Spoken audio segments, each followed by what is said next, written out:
I did professional bridal makeup for 8 years. This is the look that I would wear on my wedding day if I was a 2024 bride. But this time we're using only drugstore makeup. My skin is already moisturized just with my favorite moisturizer. I'm going in first with the e.l.f. Halo Glow. This is really going to add the extra glow. This product is so underrated. This is the L'Oreal True Match Tinted Serum. I absolutely love the finish of this. It gives me enough coverage so that this can be like a foundation. Contour, I'm going to use this e.l.f.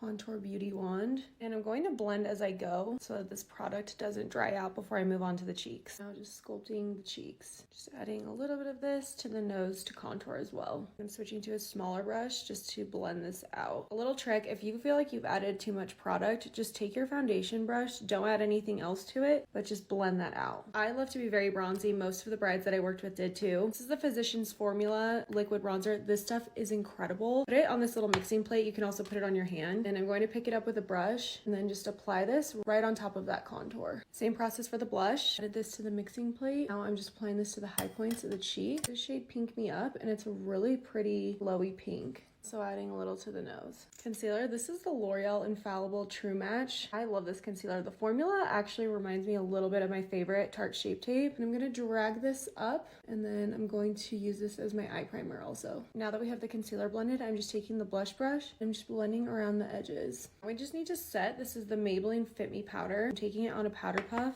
and tapping off the excess on the back of my hand. Now we are going to lightly set the under eyes. I'm switching to a fluffy brush, and I'm just lightly going to dust that powder on the rest of my face. This powder is amazing. I did this side and I haven't set this. It just makes you look so airbrushed. I'm adding another layer of blush because, like I said, blush is usually the first to fade. This is Essence Shimmery Rose, and this is just going right on top. Now that we have all of our powders applied, we need to set. This is the e.l.f. Power Grip.